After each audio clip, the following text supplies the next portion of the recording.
Channel Saraswati square. हमारा जो lecture चल रहा था रिगार्डिंग सेरोटोनिन, है ना, हमने उसके फंक्शंस वगैरह सब देख लिए थे।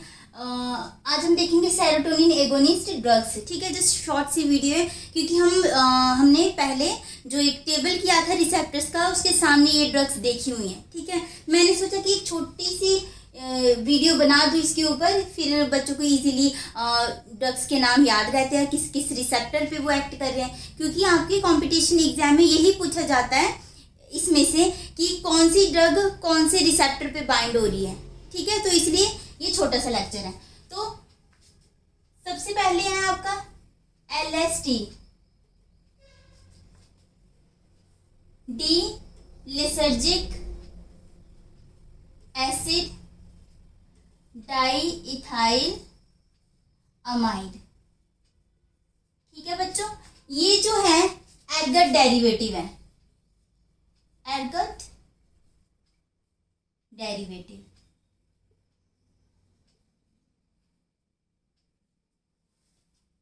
एर्गट डेरिवेटिव किससे मिलता है आपको पता ही होगा, आपने कोग्नोसी में देखा होगा, क्लेविसेप्स पुरपुरिया से। ठीक है, वैसे जो एर्गट डेरिवेटिव हम देखेंगे वो पार्शियल एगोनिस्ट एंटागोनिस्ट होते हैं। ठीक है, वो हम फर्दर क्लासिफिकेशन में देखेंगे, इसके बारे में एर्गट डेरिवेटिव्स और कौन कौन से है थोड़ी डिटेल में देखेंगे वहां पे। ठीक है, फिलहाल जो LSD है अभी हम जस्ट एगोनिस्ट की तरफ ध्यान दे रहे हैं। ठीक है, और ये जो रिसेप्टर पे बच्चों एक्ट कर रहा है यही ध्यान से देखना है आपने। 5HT2A2C। ठीक है, 5HT तो पता है ना, हाइड्रोक्सी ट्रिप्टामिन, यही तो कर रहे हैं हम, 5 हाइड्रोक्सी ट्रिप्टामिन।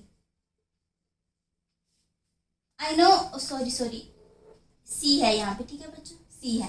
हाँ, कोई भी चीज़ जैसे अब हमें काफ़ी कुछ देखना पड़ता है कि कौन से रिसेप्टर में क्या लग रहा है ना, तो रिसेप्टर के नाम हमें नहीं याद रहते, तो छोटी छोटी सी हिंट से रख लिया करो। जैसे मैंने अपने टाइम में जस्ट कि जो LSD है ये AC, एयर कंडीशनर वाला AC जानते हो। ठीक है, AC और 2 रिसेप्टर पे लग रहा है। ठीक है, 5HT2 पे लग रहा है। बच्चों इसका एक्शन क्या होता है, हेल्यूसिनोजेनिक। ठीक है, मतलब कि हेल्यूसिनेशंस कॉज करता है। हेल्यूसिनेशंस बच्चों क्या होता है, जो रियलिटी में जो चीजें हैं ही नहीं हमें वो दिखती हैं। ठीक है, जो चीजें रियलिटी में कुछ हो ही नहीं रहा हमें वो चीजें, वो आवाजें सुनाई देती हैं। ठीक है, फार फ्रॉम द रियलिटी, एक तरीके का भ्रम। ठीक है, रियलिटी में वो चीज एग्जिस्ट नहीं करती है, उसे हम बोलते हैं हेल्यूसिनेशंस। तो ये जो ड्रग है इससे हेल्यूसिनेशंस आते हैं, ये हेल्यूसिनोजेनिक ड्रग है। साइकोसिस में काफ़ी ट्राई कर रहे हैं कि इसे यूज़ किया जाए और कई कई जगह पर इसका यूज़ भी देखा गया, पर वो इतना क्लियर नहीं है। ठीक है, थोड़ा सा अनक्लियर है इसका जो यूज़ है साइकोसिस में। ठीक है, जब वो चैप्टर करेंगे तो देख लेंगे क्या है साइकोसिस क्या नहीं है। ठीक है, अभी फिलहाल यहाँ पे देख लें। सेकेंड, एजापिरोन्स। बच्चों ये ना जो ड्रग्स लिखने जा रही हूँ ये एंटी एंजाइटी ड्रग्स हैं। ठीक है, एंजाइटी डिप्रेशन उसमें यूज होने वाली ये ड्रग्स है। डिप्रेशन में क्या होता है, जो सेरोटोनिन लेवल है वो काफी कम हो जाता है ना, तो हमें उसी के लेवल को थोड़ा इंक्रीज करना है ताकि बंदा हैप्पी फील करे, वो डिप्रेशन में ना जाए। ठीक है, बसपिरोन, जैपिरोन, इस्पापिरोन। ठीक है, ये कौन से रिसेप्टर पे लग रहे हैं वो देख लें। रिसेप्टर 5HT1 पे, ठीक है, 1A, यस यहीं पे। ठीक है, ये 1 पे लग रहे हैं, ये चीज आपने याद रखनी है। 5HT1 प्रीवियस लेक्चर में हमने 1 2 3 4 5 7 रिसेप्टर्स तक देखे हैं। ठीक है, अगर आपको नहीं पता है तो प्रीवियस लेक्चर में जाके देख लेना। तो एजापिरोन सबके 5s to 2a पे लगते हैं और ये यूज तो इसके नाम से ही पता लग रहा है, एंटी एंजाइटी, एंजाइटी में यूज होता है। ठीक है, नेक्स्ट सुमाट्रिप्टान्स। जो सुमाट्रिप्टान है ये बच्चों माइग्रेन में यूज होता है, इसका यूज माइग्रेन में है।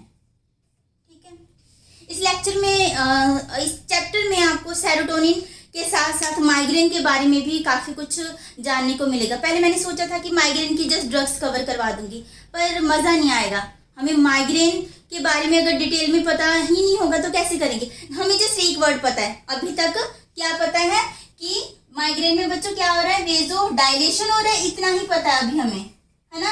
और ये ड्रग क्या करेगी, सुमाट्रिप्टेन या सेरोटोनिन एगोनिस्ट है, तो ये क्या कर देगी, वेजो कॉन्स्ट्रिक्शन कर देगी, यही करेगी। तो जब आपने केडी त्रिपाठी में, ठीक है, चैप्टर देखा होगा, तो वहाँ पे जब माइग्रेन के बारे में बात आती है कहीं पे भी, तो वहाँ पे काफ़ी अलग अलग से वर्ड्स आपको देखने को मिलेंगे। जैसे उनमें से एक ऑरा भी है। ठीक है, तो एक अलग से लेक्चर बनाऊंगी मैं, होगा वो सेरोटोनिन के ही पार्ट में, पर माइग्रेन की पूरी पैथोफिजियोलॉजी को पढ़ेंगे, क्या हो रहा है क्या नहीं हो रहा है, उसके बाद माइग्रेन की सारी ड्रग्स को कवर करेंगे। ठीक है, ये हम करेंगे क्योंकि हर चीज़ों को हमें बेस से क्लियर करना है। ठीक है, चलो अभी फिलहाल इसका रिसेप्टर आपको इसका भी याद रखना है, ये बहुत पूछा जाता है बच्चों, 1D 1B। ठीक है, इसे ऐसे ही याद करना है, 1D 1B। अगर आपके ऑप्शन में MCQs में अगर आ गया 1B मतलब 5ST 1B 1D कुछ ऐसे करके, तो वो नहीं, आपको यही D पहले है बाद में B है, होना चाहिए था B पहले D, है ना, अल्फाबेट्स के हिसाब से, पर यहाँ पे D पहले है B बाद में है। ठीक है, ये वाला रिसेप्टर, और ये माइग्रेन में यूज हो रहा है। उसके बाद फोर्थ ऊपर लिख देती हूँ, LSD हो गया। थोड़ी सी ड्रग्स हैं बच्चों, इसमें ज्यादा है नहीं, पर इसके बारे में पता होना चाहिए ना। एक दो क्वेश्चन ऐसे आ गए और हमें पता ही ना लगे, फिर क्या फायदा।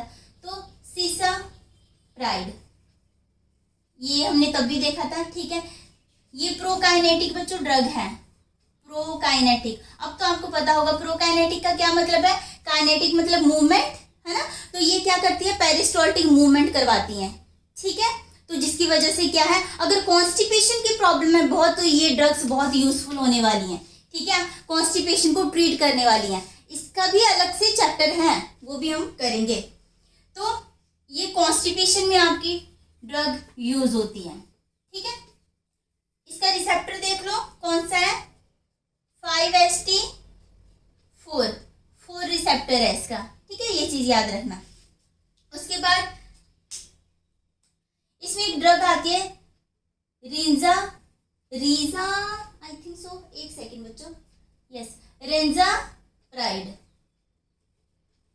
ठीक है, ये सब इससे भी, सीसा प्राइड से भी ज्यादा सिलेक्टिव है 5ST4 के लिए, तो ये बेटर यूज होता है। ठीक है, कॉन्स्टिपेशन में बेटर यूजफुल देन सीसा प्राइड।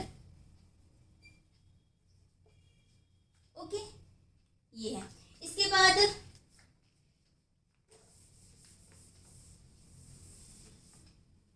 यहाँ पे इसी कैटेगरी में बच्चों एक ड्रग है, इसे मैं रेड से लिखती हूँ, टैगासिरोड। आई डोंट नो ये आपकी बुक में दिया है कि नहीं, पर आपको पता होना चाहिए। ठीक है, टैगासिरोड भी बच्चों यहीं पे ही एक्ट करता है, 5ST4 पे भी। ठीक है, क्या हुआ था, जो टैगासिरोड था 2007 में बच्चों मार्केट से विड्रॉल कर लिया गया था, मार्केट से विड्रॉल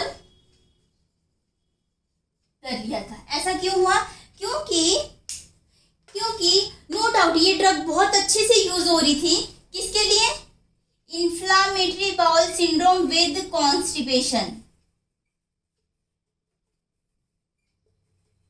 बच्चों ये क्या है, जो आपका बाउल है, ठीक है, वो इरिटेट करने लग जाता है। ठीक है, तो नाम से ये इन्फ्लामेटरी बाउल सिंड्रोम, तो उसकी वजह से कई बार बहुत ज़्यादा सीवियर कॉन्स्टिपेशन हो जाती है, कई बार डायरिया भी लग जाते हैं, ठीक है।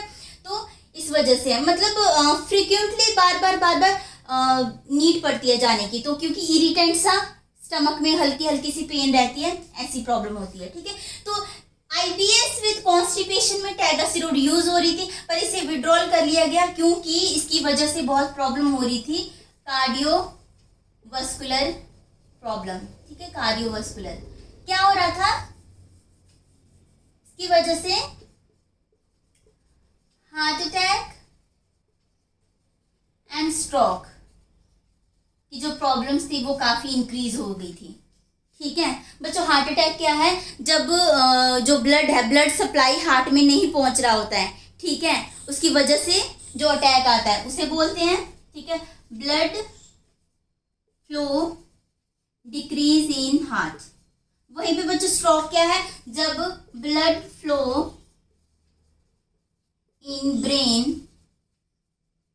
गेट स्लो, ठीक है। तो ये अलग अलग वर्ड है, इन्हें कंबाइन मत करना। हार्ट अटैक और स्ट्रोक, इसकी प्रॉब्लम बढ़ गई थी, इस वजह से मार्केट से टैगासिरोड को विड्रॉल कर लिया था। फिर क्या हुआ उसके बाद,